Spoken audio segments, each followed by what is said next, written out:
السلام علیکم ورحمۃ اللہ وبرکاتہ۔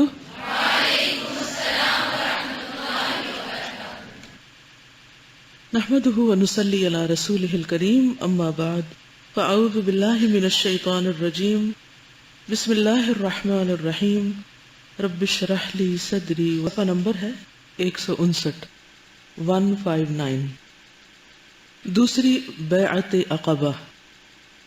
موسم حج سن 13 نبوت میں یثرب کے بہت سے مسلمان اور مشرکین حج کے لیے آئے، کیونکہ مشرکین بھی حج کیا کرتے تھے ابراہیم علیہ السلام کے طریقے پر، اگرچہ انہوں نے اس میں کچھ بدعات رائج کر لی تھی۔ تو مدینہ میں کس کی کوششوں سے اسلام پھیلا تھا؟ مصعب بن عمیر کی، اور ان کی کوششوں کے نتیجے میں 1 سال کے اندر مدینے میں کوئی ایسا گھرانہ نہیں بچا تھا جس میں کوئی نہ کوئی شخص مسلمان تھا۔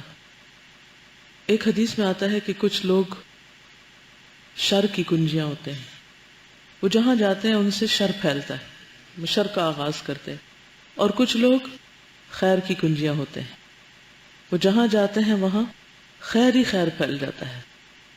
تو مصعب بن عمیر ایسے ہی لوگوں میں سے ہیں کہ جن کی وجہ سے مدینے کے ہر گھر میں خیر پھیل گئی، ایک ایک گھر روشن ہو گیا، اور کوئی گھرانہ ایسا نہ بچا کہ جس میں کوئی نہ کوئی مسلمان موجود تھا۔ مسلمانوں نے طے کیا کہ رسول اللہ صلی اللہ علیہ وسلم کو مکہ کے پہاڑوں میں چکر کاٹتے، ٹھوکریں کھاتے اور خوف و ہراس کے عالم میں نہ چھوڑیں گے۔ چنانچہ انہوں نے آپ صلی اللہ علیہ وسلم سے در پردہ رابطہ کیا، یعنی خفیہ طریقے سے، اور ایام تشریق کے درمیانے روز، ایام تشریق کون سے ہوتے ہیں؟ 11، 12، 13، رات کے وقت جمرہ عقبہ کے پاس گھاٹی میں اجتماع منعقد کرنے پر اتفاق کیا، خفیہ طریقے پر۔ ہوا یہ تھا کہ جب مسلمان مدینہ سے چلے تو ان کے قائد تھے برا بن معرور۔ ایک تو برا ابن عازب کا پڑھا ہوگا نا، کافی مشہور ہے۔ تو برا ابن معرور ان کے قائد تھے۔ بہت سے لوگوں کو ابھی یہ بھی نہیں پتا تھا کہ کون کون مسلمان ہے۔ بہرحال مسلمانوں کے درمیان ایک آپس کا اتفاق اور اتحاد تھا۔ تو جب یہ لوگ حج سے فارغ ہو گئے تو اس دوران یہ صاحب اور ان کے ساتھ کعب بن مالک، یہ دونوں چپکے سے حضور صلی اللہ علیہ وسلم کو ملنے کے لیے گئے۔ چونکہ انہوں نے کبھی حضور صلی اللہ علیہ وسلم کو دیکھا نہیں تھا تو لوگوں سے پوچھنے لگے کہ وہ کون ہے جس نے نبوت کا دعویٰ کر رکھا ہے۔ تو انہوں نے کہا کہ تم نہیں جانتے اس کو؟ کہا نہیں۔ وہ کہاں ہے؟ تو پتہ نہیں چل رہا تھا۔ بہرحال کسی نے کہا کہ تم عباس کو جانتے ہو جو ان کے چچا ہیں؟ کہا میں جانتا ہوں، کیونکہ حضرت عباس تاجر تھے اور تجارت کی غرض سے کئی دفعہ مدینہ سے گزرے تھے، اور اس سے پہلے بھی ان کے آباء و اجداد میں آپ نے دیکھا ہوگا کہ مختلف لوگ کسی نہ کسی شکل میں اس علاقے میں جاتے رہے۔ تو بہرحال انہوں نے کہا کہ وہ اس وقت مسجد کے پاس عباس کے ساتھ بیٹھے ہیں، اپنے چچا کے ساتھ بیٹھے ہوئے۔ پھر یاد رہے کہ عباس ابھی مسلمان نہیں ہوئے، لیکن حج سبھی کرتے تھے، مشرک مسلم سب کے سب۔ تو یہ دونوں حضرات ان تک پہنچ گئے، اور ان دونوں کو دیکھ کر حضرت عباس برا کو پہچان گئے۔ تو پوچھا کہ ساتھ کون ہے؟ کہا کعب۔ تو حضور صلی اللہ علیہ وسلم فرماتے ہیں وہی جو شاعر ہے۔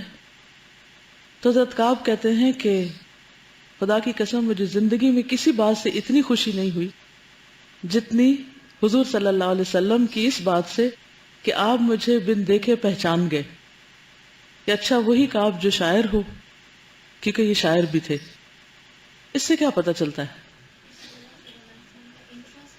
جی ہاں، حضور صلی اللہ علیہ وسلم کا لوگوں کے اندر دلچسپی لینا۔ تبلیغ کے لیے یہ بہت ہی اہم چیز ہے کہ آپ لوگوں میں دلچسپی لیں، تب آپ انہیں پیغام دے سکتے ہیں، تب وہ آپ کی بات سنیں گے۔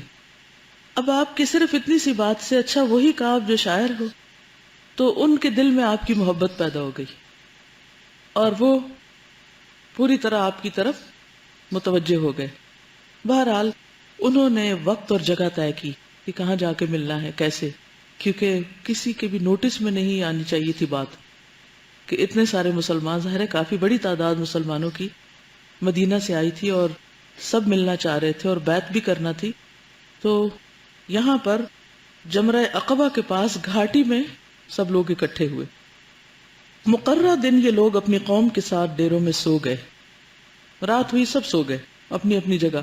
اب جس نے حج کیا اس کو پتا ہے کہ جتنا بھی تھکا ہوتا ہے انسان اور جیسے بھی خیمے ہوتے ہیں لیکن رات کو نیند آ ہی جاتی ہے. تو بہرحال سب سو گئے.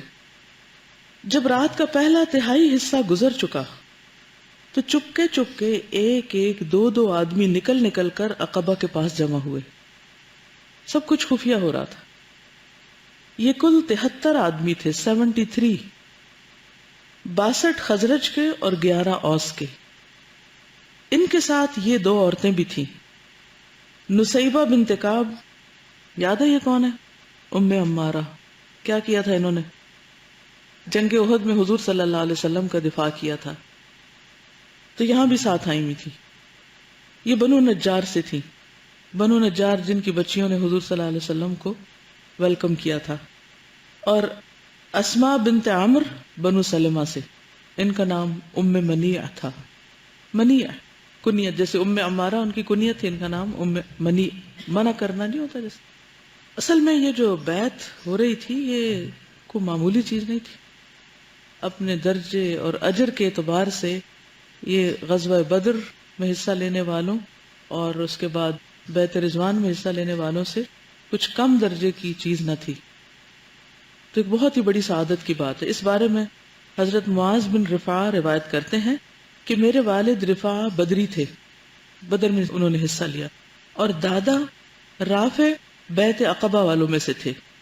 وہ اپنے بیٹے رفاع سے کہا کرتے تھے کہ مجھے عقبہ کے برابر بدر میں شریک ہونے کی خوشی نہیں، کیونکہ بیعت عقبہ بدر سے بھی پہلے ہوئی، کہ میں ان لوگوں میں شامل تھا جنہوں نے اس رات، جو ایک طرح سے خوف کی رات بھی تھی اور حضور صلی اللہ علیہ وسلم کو مدینہ آنے کی دعوت تھی، اس میں جو میں نے شرکت کی. پھر نبی صلی اللہ علیہ وسلم تشریف لائے. آپ کے ساتھ آپ کے چچا حضرت عباس بن عبد المطلب بھی تھے. وہ ابھی تک اپنی قوم کے دین پر تھے لیکن چاہتے تھے کہ اپنے بھتیجے کے معاملے میں موجود رہیں. عرب کی جاہلی روایات کے مطابق جو مقام ابو طالب کا تھا درجے میں، وقار میں، روب میں، وہ ان کا نہیں تھا. یعنی سرداری کے اعتبار سے یا حضور صلی اللہ علیہ وسلم کے دفاع کے اعتبار سے وہ عباس کا نہ تھا. عباس چھوٹے بھی تھے. جب ابو طالب فوت ہو گئے تو اس کے بعد باری تھی ابو لہب کی، لیکن ابو لہب کی تو اسلام دشمنی مشہور اور کچھ عرصے کے بعد وہ فوت بھی ہو گیا تھا. تو اس کے بعد عباس جو تھے وہ ایک طرح سے بنو ہاشم کے نمائندے تھے. تو انہوں نے حضور صلی اللہ علیہ وسلم کا ساتھ دیا اور یہ چاہا کہ اپنے بھتیجے کے معاملے میں ان کے لیے ٹھوس اطمینان حاصل کر لیں. سب سے پہلے حضرت عباس رضی اللہ تعالیٰ عنہ ہی نے بات کی. انہوں نے کہا رسول اللہ صلی اللہ علیہ وسلم اپنی قوم اور اپنے شہر میں عزت اور حفاظت کے ساتھ ہیں، یعنی ہم ان کو پروٹیکٹ کر رہے ہیں. لہٰذا اگر تمہارا یہ خیال ہے کہ تم انہیں جس چیز کی طرف بلا رہے ہو، یعنی مدینہ کی طرف ہجرت کرنے کے لیے، اسے نبھاؤ گے اور انہیں ان کے مخالفین سے بچا لو گے، تو تم نے جو ذمہ داری اٹھائی ہے اسے تم جانو، ورنہ انہیں ابھی چھوڑ دو. یعنی جو تم فیصلہ کر رہے ہو معمولی نہیں، بہت بھاری ذمہ داری ہے. اگر سمجھتے ہو کہ نبھا سکو گے تو ٹھیک، ورنہ محمد صلی اللہ علیہ وسلم یہیں پر ہی ٹھیک ہے. اس کے جواب میں اہل یثرب کے ترجمان حضرت برا ابن معرور، وہی جو سردار ہیں، رضی اللہ تعالی عنہ نے کہا ہم صدق و وفا کا اور رسول اللہ صلی اللہ علیہ وسلم کے لیے اپنی روح نچھاور کرنے کا ارادہ رکھتے ہیں. لہٰذا اے اللہ کے رسول آپ بات کیجئے اور اپنے لیے اور اپنے رب کے لیے جو عہد و پیمان پسند ہو لیجئے. جس طرح کا آپ ہم سے وعدہ لینا چاہتے ہیں آپ ہم سے لیجئے. اس کے بعد رسول اللہ صلی اللہ علیہ وسلم نے گفتگو فرمائی.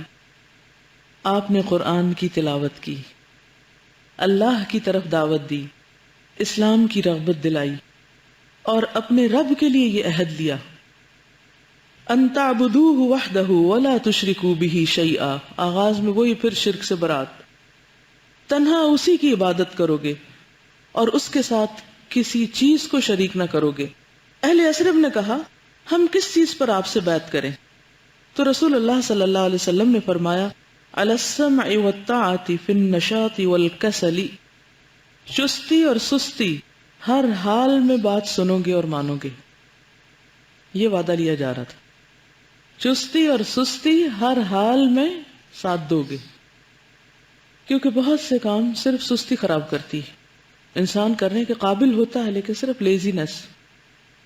وعلی النفقۃ فی العسر والیسر، تنگی اور خوشحالی ہر حال میں مال خرچ کرو گے.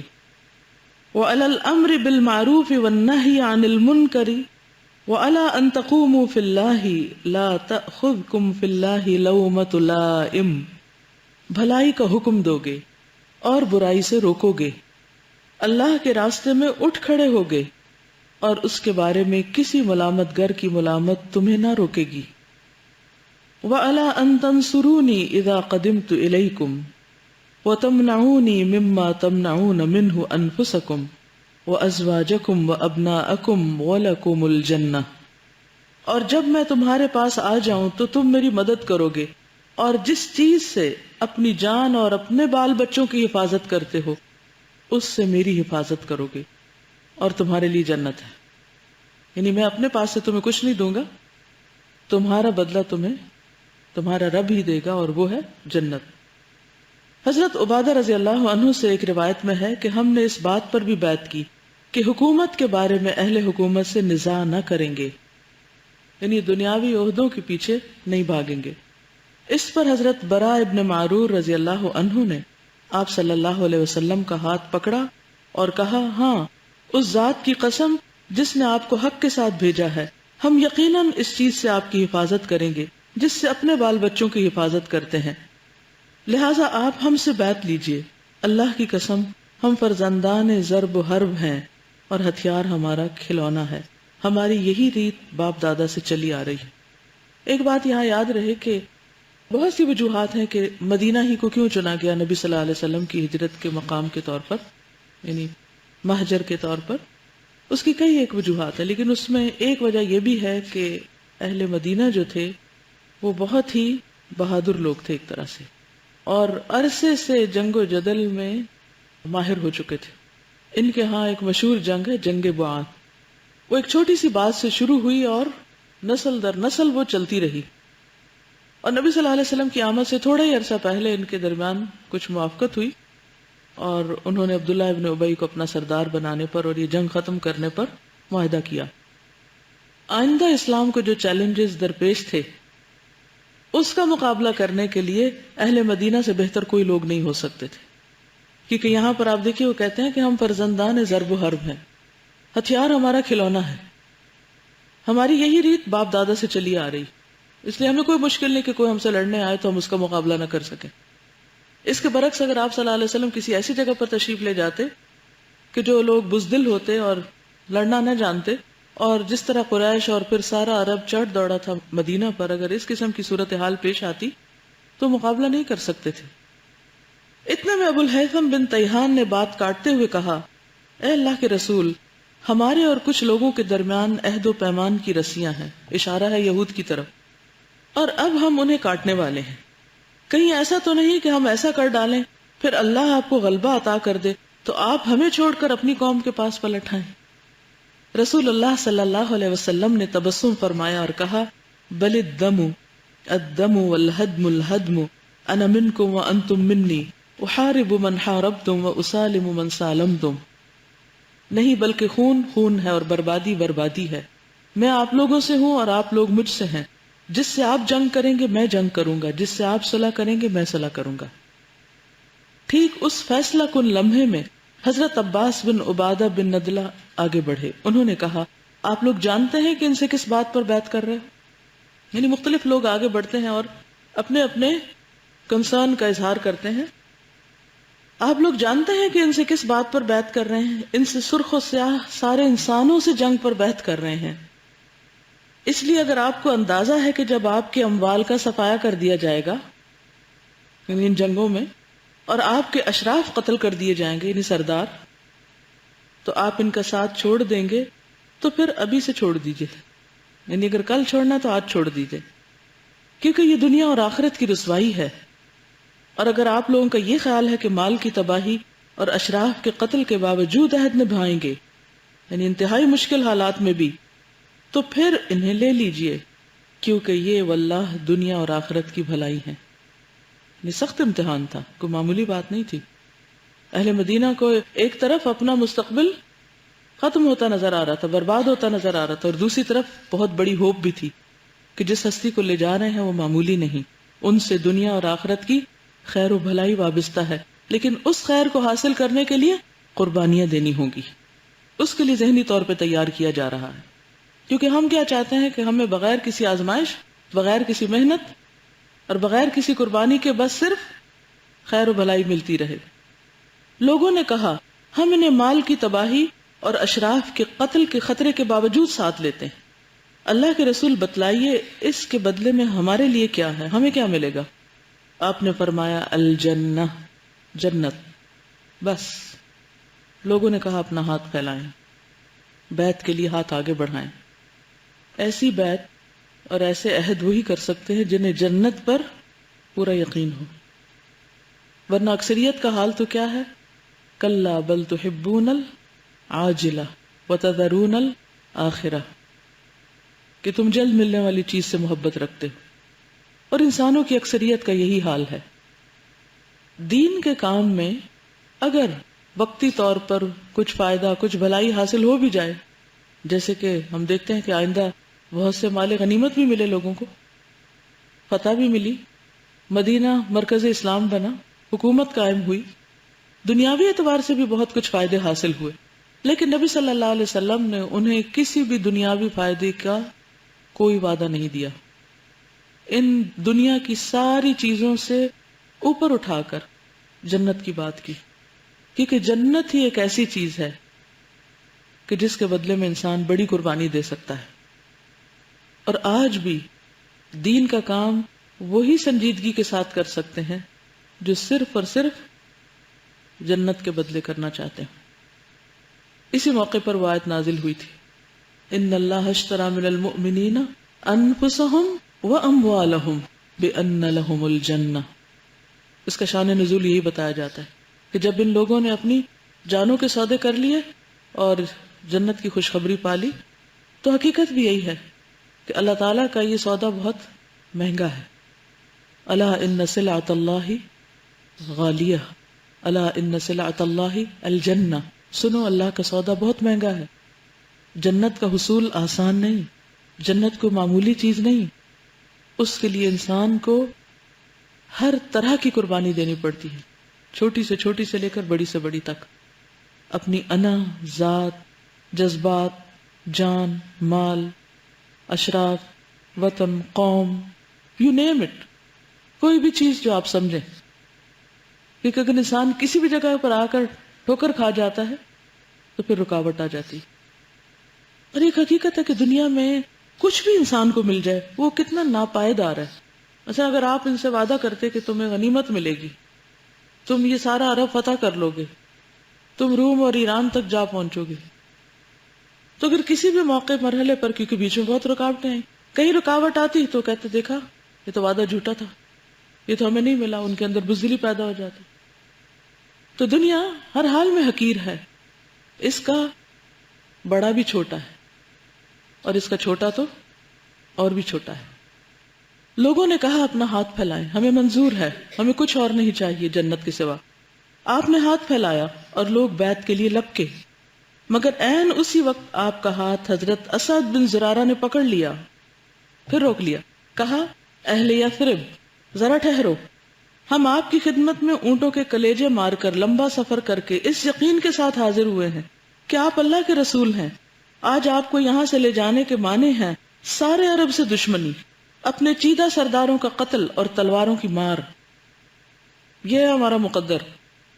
اب اگر آپ لوگ یہ سب برداشت کر سکتے ہیں تو انہیں لے لیں، اور آپ کا اجر اللہ پر ہے۔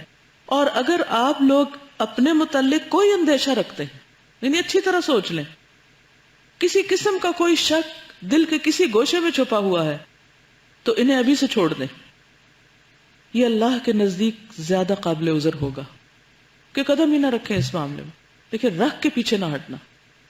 لوگوں نے کہا اسد اپنا ہاتھ ہٹائیے، واللہ ہم اس بیعت کو چھوڑ سکتے ہیں نہ توڑ سکتے ہیں، یعنی ہم اس کو ہرگز نہیں چھوڑیں گے۔ اس کے بعد ایک ایک آدمی نے اٹھ کر بیعت کی، اور راجح ترین قول کے مطابق سب سے پہلے بیعت کرنے والے خود حضرت اسد بن زرارہ تھے۔ یہ سب کو ٹیسٹ کر رہے تھے نا۔ ایک قول یہ ہے کہ ابو الہیثم بن تیہان تھے، انہوں نے بھی اسی قسم کی بات کی تھی، اور ایک قول یہ ہے کہ حضرت براء ابن معرور رضی اللہ عنہ تھے۔ دونوں عورتوں کی بیعت صرف زبان سے ہوئی، ان سے مصافحہ نہیں فرمایا، یعنی ہاتھ پہ ہاتھ نہیں رکھا گیا تھا۔ کچھ کہنا چاہیں گے؟ مجھے جو چیز بہت اچھی لگی وہ یہ کہ نبی صلی اللہ علیہ وسلم کو جیسے ایک جامع کلمات کا ان کو تھا، تو انہوں نے کتنے تھوڑے سے ورڈز میں ہمارے سارے جتنے ایکسکیوزز ہیں نا ان کو پہلے سے بتا دیا۔ کیا ایکسکیوزز ہیں؟ چستی اور سستی ہم کہتے ہیں ابھی ہم I don't feel like it، ہم اپنے آپ کو چیلنج نہیں کرتے کہ why don't I feel like it، I can feel، اور چست ہم ہو سکتے ہیں۔ اور جیسے آپ نے اس دن بتایا تھا کہ شیطان جو ہے وہ گندگی پسند کرتے ہیں اور گندگی میں ہی سستی ہوتی ہے، تو آپ اٹھ کے نہا لیں تو آپ فریش رہیں گے، اور میں نے اس دن کے بعد سے اپلائی کیا اور بہت زیادہ افیکٹو یہ چیز ہے۔ اگر نہا نہ بھی سکیں ایٹ لیسٹ وضو تو کر لیں، وضو سے بھی بہت زیادہ چستی ہو جاتی۔ دوسری پھر یہ ہے کہ ہم خرچ اس وقت کرتے ہیں جب ہمارے پاس کافی ذاتی مفاد پیسے کے ہوں، لیے۔ اور یہاں پہ لکھا ہوا ہے کہ آپ خرچ کریں گے چاہے آپ تنگی میں ہوں گے یا آسانی میں ہوں گے، تو اس میں یعنی کوئی ایکسکیوز نہیں ہے کہ ہم ابھی خرچ نہیں کر سکتے۔ اور سب سے بڑا ایکسکیوز ہمارا کیا ہوتا ہے؟ فیئر، لوگ کیا کہیں گے، ہمارے گھر والے نہیں مانتے، یہ بہت ہی فیمس ایکسکیوز ہے، اس کو بھی انہوں نے فوراً ختم کر دیا، لا تأخذکم فی اللہ لومۃ لائم۔ رسول اللہ صلی اللہ علیہ وسلم کا جو طریقہ جو ہے نا مجھے وہ بہت پسند آیا کہ موٹیویشنل، تو بہت زیادہ موٹیویٹ کر کے وہ فیلنگز کریٹ کرتے تھے کام کے لیے۔ جیسے یہاں پر اب انہوں نے وہ یہ بھی کہہ سکتے تھے آ کر کہ بس آپ نے یہ کام کرنا ہے، جیسے ہم کسی کو کہتے ہیں کہ آپ نے قرآن پڑھنا ہے، ایک یہ طریقہ، اور ایک یہ کہ قرآن سے اللہ کی محبت آپ کو حاصل ہوگی، زندگی بدل جاتی ہے، موٹیویشن ان کو ہم دیتے ہیں جب، تو اس سے کوالٹی میں فرق آ جاتا ہے، یعنی ان لوگوں کے دل میں فیلنگ کریٹ کی کہ کچھ پانے کی خوشی اور کچھ کھونے کا اندیشہ۔ بالکل، یہ اچھی لیڈرشپ کی علامت ہے کہ صرف حکم نہیں سنانا، صرف کام ہی نہیں بتانا، بلکہ اس کے ساتھ اس کے فائدے بھی بتانے، موٹیویشن بھی۔ اور یہ ریمائنڈر بار بار ہم سب کے لیے ضروری ہے کہ ہم کیوں نکلے ہیں اس راستے میں، کیا کرنا ہے، کیا چاہیے۔ جب کہیں بھی دل ٹوٹے اور کہیں بھی بظاہر ناکامی نظر آئے کہ کوئی فائدہ نہیں ہو رہا جو کچھ میں کوشش کر رہی ہوں، سوچے کہ چاہیے کیا تھا، یہ فائدہ دنیا کا۔ اس روز ہم نے پڑھا تھا نا کہ معراج کے موقع پر کہ نبی صلی اللہ علیہ وسلم نے مختلف پیغمبروں کو دیکھا، کسی کے ساتھ ایک آدمی ہے، کسی کے ساتھ کوئی بھی نہیں ہے، ساری زندگی تبلیغ کی، کوئی بھی نہیں ملا، کوئی ایک بھی حامی بھرنے والا نہیں تھا۔ دنیا میں گویا انہوں نے کچھ بھی نہیں کمایا، لیکن آخرت میں ان کے درجے بلند ہیں۔ اور آپ صلی اللہ علیہ وسلم کے بعد سب سے بڑی امت حضرت موسیٰ کی تھی، لیکن انہوں نے بھی اپنے رسول کو کتنا تنگ کیا تھا۔ یہاں پہ بات کر رہے ہیں کہ کوالٹی کی بات بھی انہوں نے مینشن کر دی۔ ایک تو انہوں نے کہ چستی نہیں، سستی نہیں، کس کوالٹی کی نہیں، کیونکہ وہ بھی تو ہر ایک کا اپنا اپنا ایک معیار ہے نا، سستی ہے یا نہیں ہے۔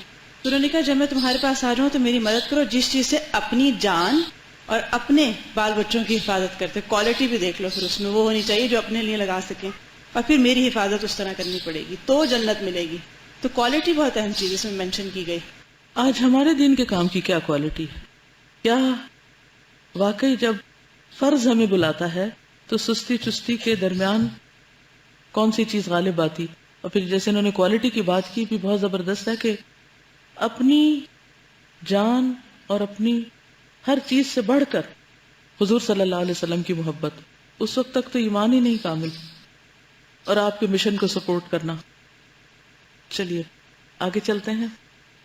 12 نقیب انچارجز۔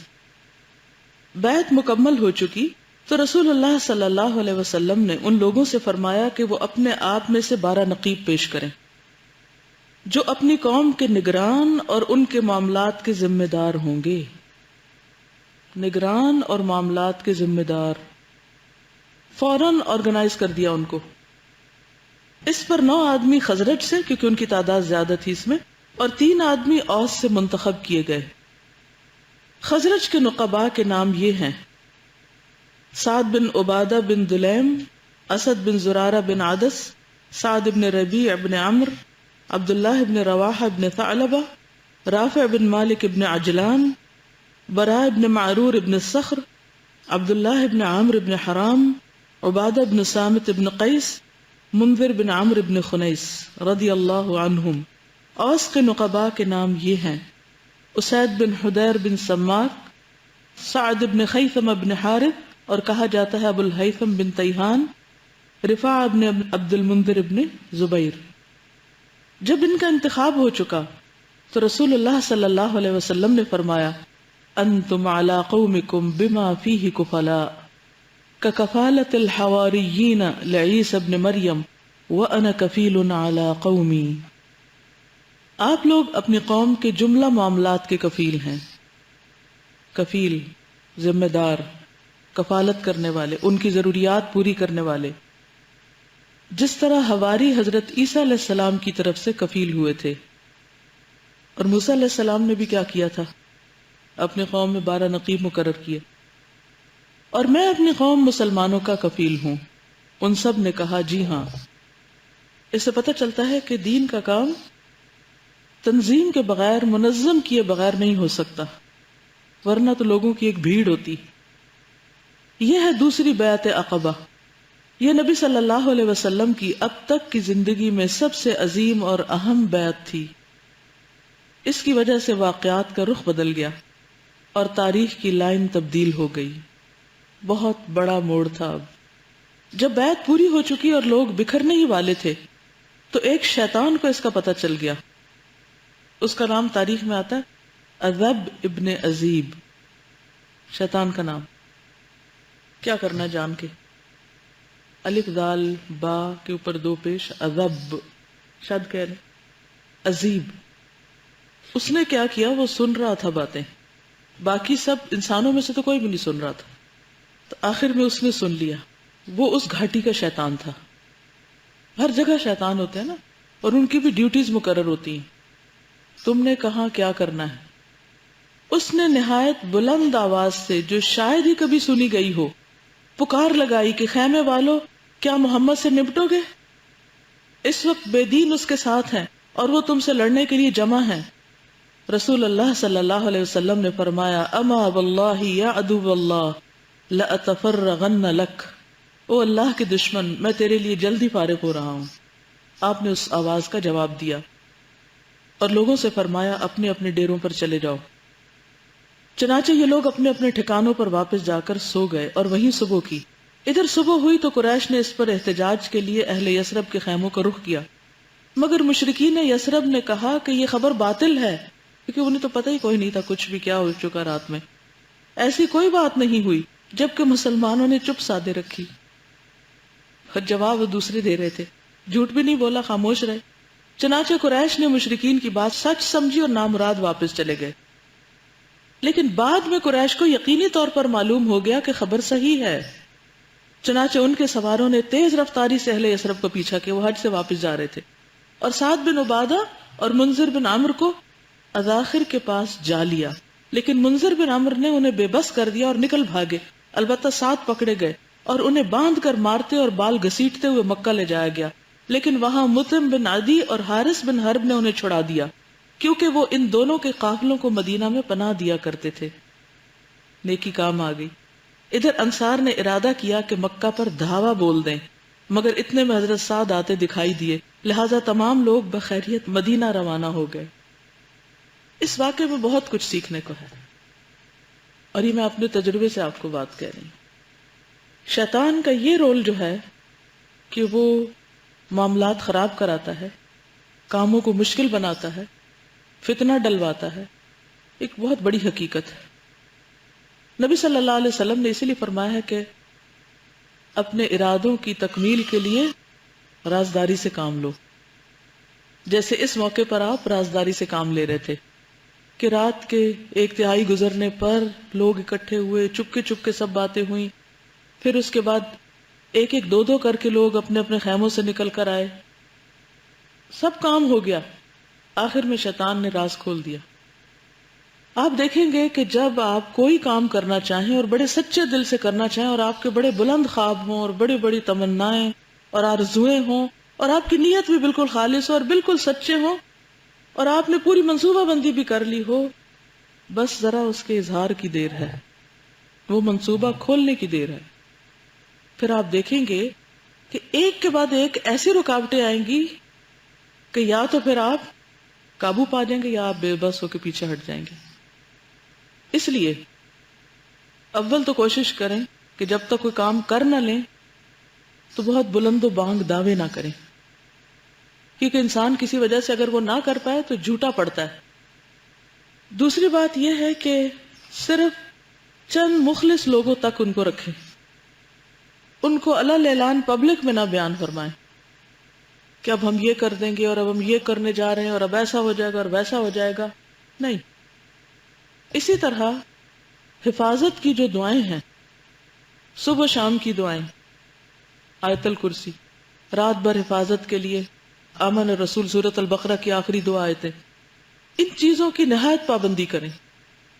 گھر سے نکلتے وقت بسم اللہ توکلت علی اللہ ضرور پڑھیں. واش روم میں جانے کی نکلنے کی دعا ضرور پڑھیں. سوتے وقت کے اذکار کی پابندی کریں، کیونکہ یہ ساری چیزیں آپ کو شیطان کے شر سے محفوظ رکھتی. اللہ کے ذکر کی وجہ سے آپ ایک مضبوط محفوظ قلعے میں آ جاتے، لیکن جب آپ اللہ کے ذکر چھوڑتے ہیں تو شیطان کو اپنا کام کرنے کا موقع مل جاتا ہے. وہ آپ پر حاوی ہو جاتا ہے، سستی وہ کراتا ہے، بزدلی وہ لاتا ہے، اور اسی طرح کی مشکلات آپ کے لیے کھڑی کرتا ہے. جب آپ کی ذات سے مایوس ہو جاتا ہے تو آپ کے ارد گرد ایسے لوگوں کے اندر گھس جاتا ہے کہ وہ آپ کو اپنی راہ سے ہٹا دیتے ہیں، اور انسان کو پتہ بھی نہیں چلتا کہ وہ کہاں سے کہاں جا گرا. ہوش جب آتی ہے جب وہ پوری طرح پچھڑ چکا ہوتا ہے شیطان کے آگے. یہاں فوراً نبی صلی اللہ علیہ وسلم نے کیا فرمایا کہ میں ابھی فارغ ہوتا ہوں، میں خبر لیتا ہوں تمہاری، دیکھو تو کیا ہوتا ہے. اس کو واپس چیلنج کر دیا. اور ظاہر ہے کہ صرف الفاظ نہیں تھے، آپ نے اس کے لیے اللہ سے دعا کی ہوگی، مدد مانگی ہوگی اور تدبیریں کی ہوں گی. تو جو لوگ بھی دین کی خدمت کے کام کے لیے نکلیں وہ اس چیز کا ضرور اہتمام کریں. شیطان دشمن ہے، اور بعض اوقات وہ انسانوں کی شکل میں، جیسے جنگ بدر کے دن، بعض اوقات خاموشی سے اپنی اصل حالت میں لوگوں کے دلوں میں وسوسے ڈال کے آپ کو اللہ کے راستے سے ہٹانا چاہتا ہے اور ہٹاتا ہے. اسی لیے وہ جو معوذتین ہر نماز کے بعد پڑھنے کے لیے کہا گیا، صبح شام 3 دفعہ پڑھنے کے لیے کہا گیا، جس میں کیا آتا ہے؟ قل اعوذ برب الناس ملک الناس الہ الناس. 3 دفعہ 3 صفات کے ساتھ اللہ کی پناہ طلب کی گئی. کس سے؟ من شر الوسواس الخناس الذی یوسوس فی صدور الناس من الجنۃ والناس. آپ کے اندر نہیں ڈال سکا، آپ پروٹیکٹڈ تھے، مایوس ہو گیا، اب وہ اوروں کے پاس جاتا ہے، ان کے اندر ڈال کے ان کو آلہ کار بنا کے آپ کے رستے میں آتا ہے، ان کے ذریعے پھر آپ تک پہنچ جاتا ہے. یعنی کوئی بھی رستہ، کوئی بھی طریقہ چھوڑتا نہیں آپ کو اللہ کے راستے سے ہٹانے سے. چاہے وہ نماز پڑھنا ہو، تہجد کے لیے اٹھنا ہو، چاہے وہ کسی بھی قسم کا کوئی بھی اللہ کی عبادت، اللہ کی رضا اور اللہ کے قرب کا طریقہ اور کام ہو. بے وجہ کی سستی، غیر اہم چیزوں کو اہم بنا دینا، غیر ضروری چیزوں میں الجھا دینا. وہ تو چونکہ اللہ کے رسول تھے اور ان جیسے ایمان اور جذبے ان کے ساتھیوں کے، وہ تو جس درجے کا کوئی ہوتا ہے اسی درجے کی آزمائش آتی. اور آپ کو تو وہ کچھ دکھایا گیا جو ہم نہیں دیکھ سکتے، اور وہ کچھ سنوایا گیا جو ہم نہیں سن سکتے. لیکن وہ دشمن چین سے بیٹھا نہیں. اگر یہ بات حدیث میں نہ بیان ہوئی ہوتی تو ہم نہ جانتے. شیطان ہمارے قریب ترین لوگوں کے ذریعے سے بعض دفعہ کوئی ایسے کام کرواتا ہے کہ جو ہم ان سے ایکسپیکٹ بھی نہیں کر رہے ہوتے، اور اس کے ذریعے سے ہمارا دل غم اور پریشان ہو جاتا ہے اور ہم کام جو ہے وہ کر نہیں پاتے. شیطان کا ایک حربہ سستی دلانا، اس کا حربہ ہم اور غم دلانا، بخل کروانا ہے اور لوگوں کا خوف دلانا ہے. وہ جو دعا ہے نا، اللہم انی اعوذ بک من الہم والحزن والعجز والکسل والجبن والبخل وغلبۃ الدین وقہر الرجال. جی کئی دفعہ ایسا ہوتا ہے کہ آپ نماز کے لیے کسی کو ٹوکتے ہیں، جس نماز کا ٹوکا ہوتا ہے کہ تم نے یہ نماز کیوں پڑھا تھی، آپ کے اگلے دن لالے پڑ جاتے ہیں. ایسے حرم رہتے ہیں، وہاں پہ ایک انڈیا سے خاتون آئی تھی، ان سے روز سلام دعا ہوتی تھی، ایک ہی جگہ بیٹھتے تھے. تو وہ انڈیا کی لڑکی تھی، ویسی باتوں باتوں میں پتہ چلا کہ یہ وہاں سے سبزیاں اور سب کچھ لے کے آئے ہیں، کوکنگ خود کرتی ہے. تو میں نے اس سے کہا تم اثر میں نہیں ہوتی ہو؟ کہنے لگی میں اس وقت کھانا بنا رہی ہوتی ہوں. تو میں نے اس کو سمجھایا کہ تو اتنا مہنگا کھانا تو نہیں ہے، وہ آرام سے ہو جاتے ہیں اور تھوڑا سا لیتے ہیں، بہت سارے لوگ کھا لیتے ہیں. تو ایسا ہے کہ بہتر یہ کہ آپ اثر پڑھ لیا کریں اور وہ کر لیا کریں.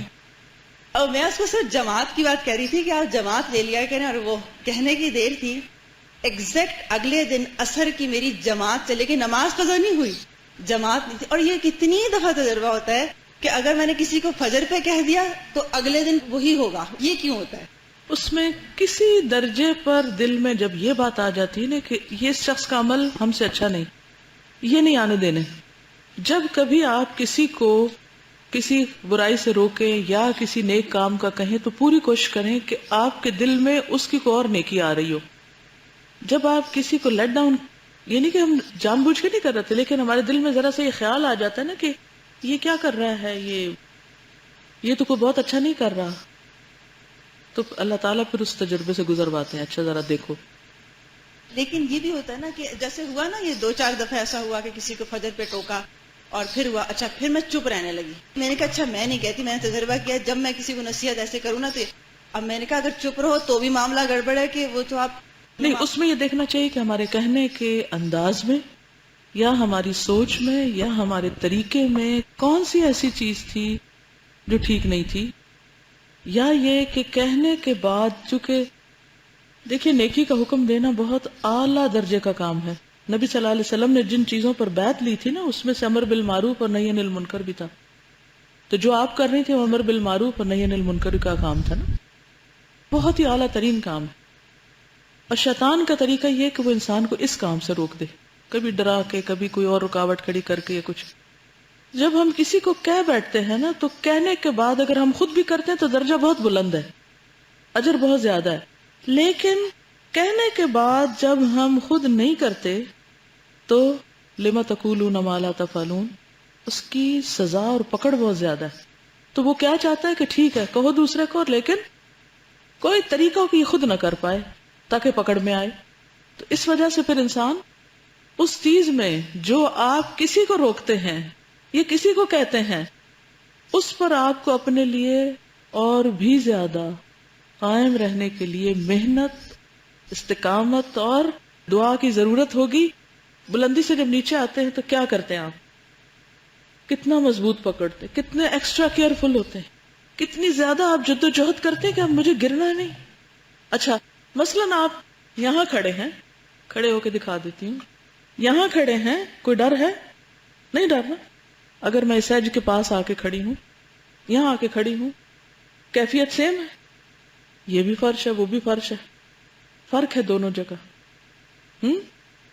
وہاں خطرہ ہے. اپنی زندگی میں آپ کچھ کر رہے ہیں، زیادہ خطرہ نہیں ہے پھر بھی کہیں بھی ٹویسٹ ہو سکتے ہیں. لیکن جب آپ کسی کو بتانے لگتے ہیں تو آپ ایسے ہی ہیں جیسے ایج پہ کھڑے ہوں، آپ کے اپنے پھسلنے گرنے کا زیادہ خطرہ ہو جاتا ہے کیونکہ شیطان آپ کو دھکا دینے کی کوشش کرتا ہے. مجھے اچھی طرح یاد ہے بچپن میں ذرا بھی دیوار کے پاس ہوتے تو ہمارے والد کہتے تھے شیطان دھکا دیتا، بچ کے رہنا. تو ہمیں سمجھ نہیں آتی تھی شیطان یہاں ہی کیوں دھکا دیتا ہے، پتہ نہیں دیتا ہے یا نہیں، لیکن وہ ہمیں یہ کہہ کے ڈراتے تھے کہ یہاں آگے نہیں ہونا، شیطان دھکا دے گا، گر جاؤ گے. کوئی بھی اچھا کام بعض اوقات جو ہوتا ہے کہ ہم کسی کو وہ کام بتاتے ہیں اور وہ دوسرا شخص اس کام کو کرنے لگ جاتا ہے اور ہم سے وہ چھوٹ جاتا ہے. تو کیا جو ہم نے بتایا ہوا تھا کسی کو اور وہ کر رہا ہے تو وہ اجر ہمیں ملے گا کہ نہیں؟ اگر ہم خود کرتے رہے، اگر خود کرتے رہیں، اگر چھوٹ گیا مثلاً ہم سے، اگر کسی شرعی عذر کی وجہ سے چھوٹا ہے تو اور بات ہے.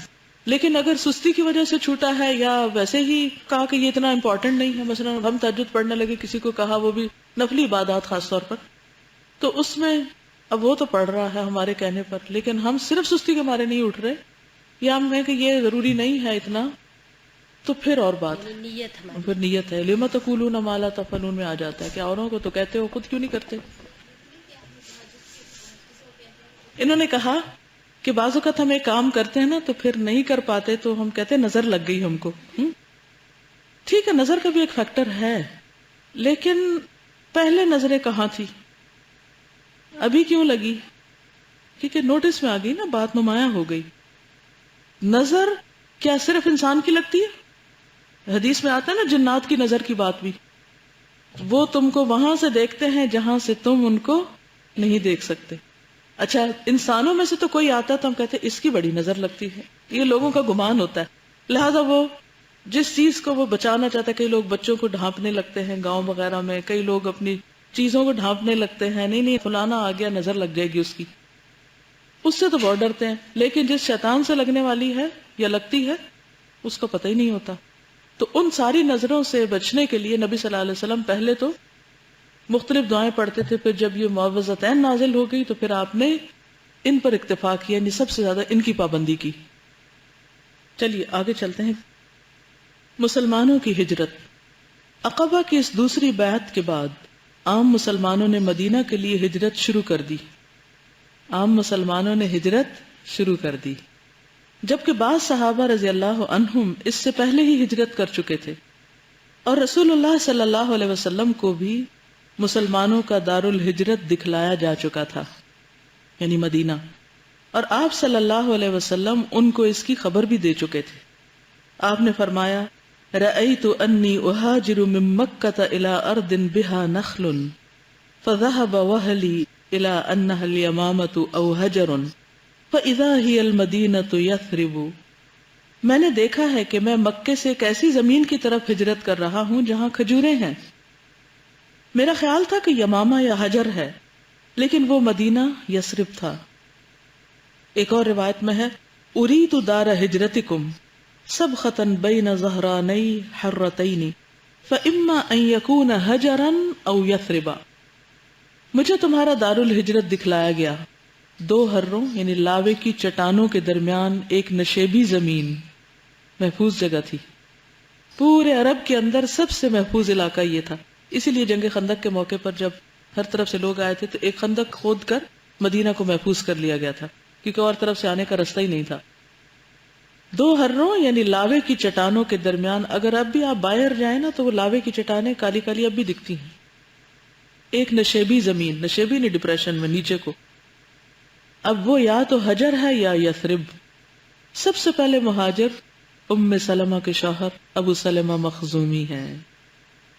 وہ بیوی بچے کے ساتھ نکلے، لیکن بیوی کو اس کی قوم نے روک لیا اور بچے کو ابو سلمہ کے گھر والوں نے ماں سے چھین لیا، اور ابو سلمہ تنہا مدینہ پہنچے. یہ بیعت عقبہ سے کوئی 1 سال پہلے کا واقعہ ہے. پھر کوئی سال بھر بعد ان لوگوں نے بیوی کو چھوڑ دیا اور وہ ابو سلمہ سے آ ملی. اور آپ کو معلوم ہے کہ 1 سال تک ام سلمہ روزانہ ایک خاص مقام پر جا کر روتی رہتی تھی. آخر لوگوں کو ترس آ گیا اور پھر اکیلی وہ نکل کھڑی ہوئی. تو عثمان بن ابی طلحہ نے ان کو دیکھ لیا جو کعبہ کے کنجی بردار تھے، لہٰذا وہ ان کو مدینہ تک چھوڑ آئے. حضرت ام سلمہ ان کی بہت تعریف کرتی. یہ مسلمان نہیں ہوئے تھے ابھی، لیکن عربوں کے ہاں ایک خاص مربت اور ایک اخلاق بھی تھا. کہتے کہ راستہ بھر انہوں نے مجھ سے کوئی بات نہیں کی اور مدینہ کے قریب پہنچا کر اسی وقت واپس آ گئے. مدینہ ٹھہرے بھی نہیں، رکے بھی نہیں، کسی قسم کا کوئی اجر صلہ طلب نہیں کیا. تو بہرحال ابو سلمہ تنہا گئے، سال وہ وہاں اکیلے رہے. ام سلمہ پیچھے روتی رہی، بچہ ان کے سسرال میں تھا. تینوں بکھر گئے، تینوں الگ الگ ہو گئے. اور عورت چونکہ جذباتی اعتبار سے کمزور ہوتی ہے اور شوہر اور بچے کی محبت اس کے لیے سب سے مشکل ترین مرحلہ ہوتی. دیکھیں مردوں کے امتحان اور ہوتے ہیں، ان کے لیے دکھ اور پریشانی کی باتیں اور ہوتی. عورت کے لیے بچے کا چھن جانا یا شوہر کا چلے جانا، یہ 2 چیزیں زیادہ تکلیف دہ ہوتی. تو عورتیں اپنے اعتبار سے بھی آزمائی گئیں. ابو سلمہ کے بعد عامر بن ربیعہ، ان کی بیوی لیلہ بنت ابی حتمہ اور عبداللہ بن ام مکتوم نے ہجرت کی. پھر بیعت عقبہ مکمل ہوئی تو مسلمانوں نے پے در پے ہجرت کی. یہ لوگ قریش کے ڈر سے چپ کے نکلتے تھے، یہاں تک کہ حضرت عمر بن خطاب نے ہجرت کی. وہ قریش کو چیلنج دیتے ہوئے ببانگ دہل نکلے، لیکن کسی کو ان کے سامنے آنے کی جرت نہ ہوئی. وہ 20 صحابہ کے ساتھ مدینہ تشریف لائے. صہیب رومی بھی نکلے تھے. ان کے ساتھ کیا ہوا تھا؟ انہوں نے کہا کہ تم غلام تھے، یہاں آئے اور مال اکٹھا کیا اور اب تم یہاں سے جا رہے ہو، تم نہیں جا سکتے. انہوں نے کہا کہ جو لینا ہے لے لو، مجھے چھوڑ دو. تو اس پر آپ صلی اللہ علیہ وسلم نے ان کو بشارت دی تھی اور کہا تھا کہ ربح البیع یا ابا یحییٰ. ان کی کنیت ابو یحییٰ تھی. غرض سارے مسلمانوں نے مدینہ ہجرت کی. مہاجرین حبشہ بھی مدینہ آ گئے. مکہ میں صرف ابو بکر، علی، صہیب اور زید بن حارثہ باقی رہ گئے، یا پھر وہ کمزور مسلمان جو ہجرت کی طاقت نہیں رکھتے تھے. پھر حضرت ابو بکر نے بھی ہجرت کا قصد کیا، مگر نبی صلی اللہ علیہ وسلم نے فرمایا علی رسلک فانی ارجو ان یؤذن لی، ذرا رکے رہو، توقع ہے کہ مجھے بھی اجازت دے دی جائے گی۔ حضرت ابو بکر نے کہا میرے ماں باپ آپ پر فدا، آپ کو اس کی توقع ہے؟ آپ نے فرمایا نعم، ہاں۔ چنانچہ ابو بکر رک گئے تاکہ رسول اللہ صلی اللہ علیہ وسلم کے ساتھ سفر کریں۔ آپ کے پاس 2 اونٹنیاں تھیں، انہیں سفر ہجرت کے لیے ببول کے پتے کھلا کھلا کر خوب تیار کیا۔ تقریباً 4 ماہ انتظار کیا تھا آپ نے، اس کے بعد اجازت ملی تھی۔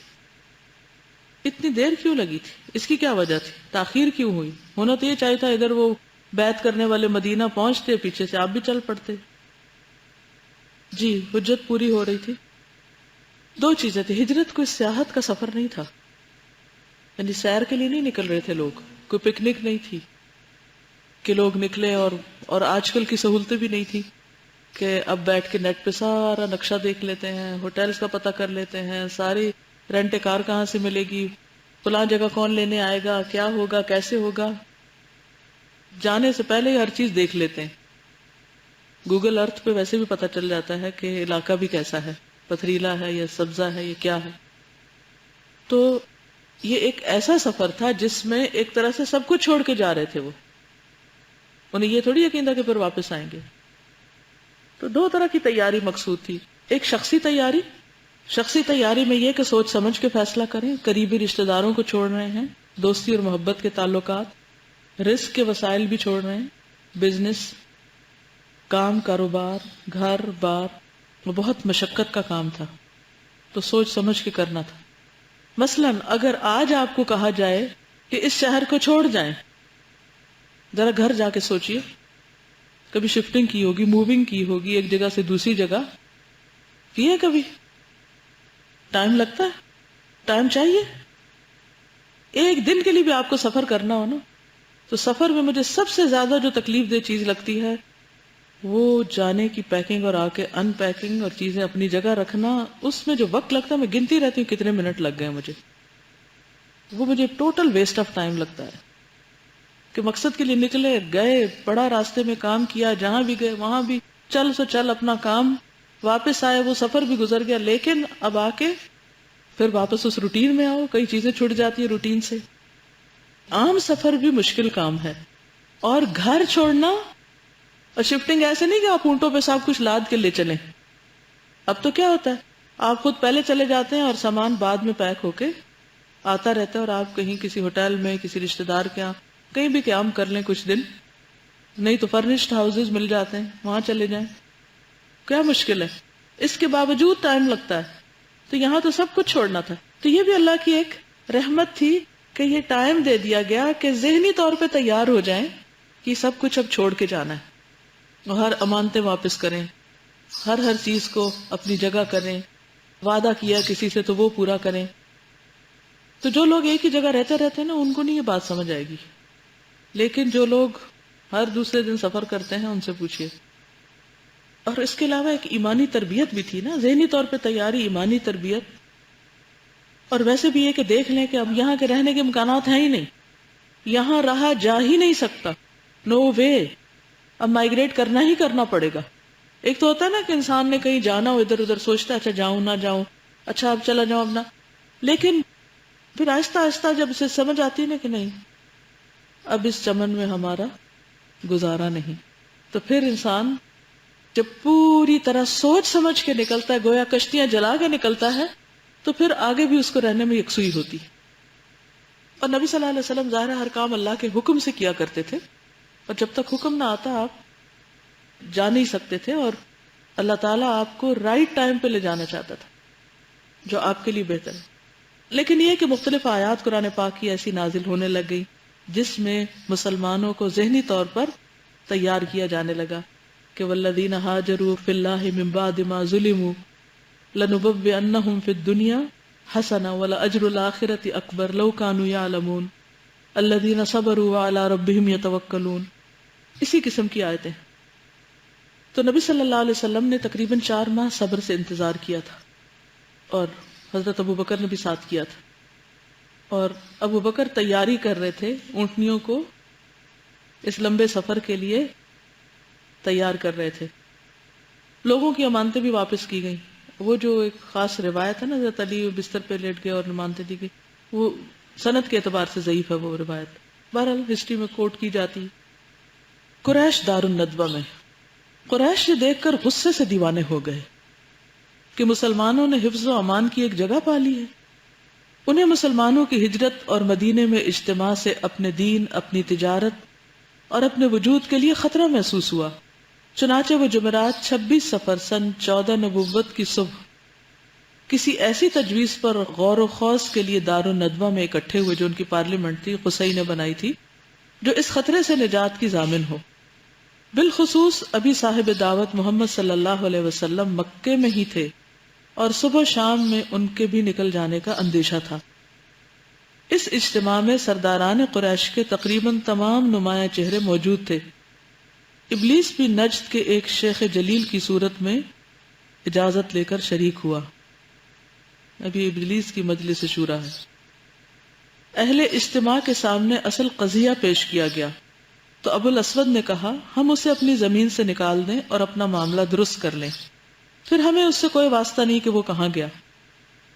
شیخ نجدی نے کہا تم دیکھتے نہیں اس کی بات کتنی عمدہ اور اس کے بول کتنے میٹھے ہیں. یعنی شیطان ہے یہ. مزید برآں وہ کس طرح لوگوں کا دل جیت لیتا ہے. لہٰذا جب وہ یہاں سے نکلے گا تو کچھ تعجب نہیں کہ وہ عرب کے کسی قبیلے کے ہاں ٹھہرے اور لوگ اس کے ارد گرد اکٹھے ہو جائیں. پھر وہ ان کی مدد سے تمہارے علاقے میں تم پر چڑھ دوڑے اور تمہارے ساتھ جیسا سلوک چاہے کرے. کوئی اور تجویز سوچو. اس پر ابو البختری نے کہا اسے قید کر دو اور باہر سے دروازہ بند کر دو یہاں تک کہ اس کا بھی وہی انجام ہو جو اس سے پہلے موت کی شکل میں دوسرے شعراء کا ہو چکا. شیخ نجدی، یہاں شیخ نجدی جہاں بھی ہے نا اس سے مراد شیطان ہے. شیخ نجدی نے کہا واللہ اگر تم لوگوں نے اسے قید کر دیا تو یہ بات اس کے ساتھیوں تک ضرور پہنچ جائے گی اور وہ اسے اپنے باپ اور بیٹوں سے بھی بڑھ کر مانتے ہیں. لہٰذا کچھ بعید نہیں کہ وہ دھاوا بول کر اس کو تمہارے قبضے سے نکال لے جائیں، پھر اس کی مدد سے اپنی تعداد بڑھا کر تمہیں مغلوب کر لیں. لہٰذا کوئی اور تجویز سوچو. اب طاغوت اکبر ابو جہل نے کہا اس کے بارے میں میری ایک رائے ہے. میں دیکھتا ہوں کہ اب تک تم لوگ اس پر نہیں پہنچے. وہ رائے یہ ہے کہ ہم ہر قبیلے سے ایک ایک مضبوط صاحب نسب اور بانکا جوان منتخب کریں، پھر ہر ایک کو ایک تیز تلوار دیں. اس کے بعد سب کے سب اس شخص کا رخ کریں اور اسے اس طرح کی یکبارگی تلوار مار کر قتل کر دیں جیسے ایک ہی آدمی نے تلوار ماری ہو. اس طرح اس کا خون سارے قبائل پر بکھر جائے گا اور عبد مناف سارے قریش سے جنگ نہ کر سکیں گے، اس لیے دیت خون بہا لینے پہ راضی ہو جائیں گے اور وہ ہم انہیں دے دیں گے. شیخ نجدی نے کہا یہ ہے بات جو اس جوان نے کہی. رائے ہے تو یہی ہے، دیگر ہیچ یعنی کچھ نہیں، نتھنگ. اہل اجتماع نے بھی یہی رائے پاس کی اور اٹھ کر اس کی تنفیذ یعنی امپلیمنٹیشن کی تیاریوں میں مصروف ہو گئے. آج کے لیے اتنا ہی کافی کیونکہ پھر اب وہ جو ہجرت کا عمل ہے وہ شروع ہوگا جو ذرا طویل ہے، تو میں چاہتی ہوں کہ وہ ایک ہی اسٹریچ میں آگے بڑھے. جلیل کا مطلب عمدہ، یعنی نام نہیں تھا اس کا. جلیل یعنی بڑا جلالت والا، روب والا، اور بہت ایک خاص اٹائر میں تھا. یعنی شکل اس کی نجد کے لوگوں کی جیسی بنا کے آیا تھا. بالکل شیطان جنات انسانی شکل اختیار کر سکتے ہیں. اوکے. سبحانک اللہم و بحمدک نشہد ان لا الہ الا انت نستغفرک و نتوب الیک. السلام علیکم و رحمۃ اللہ وبرکاتہ.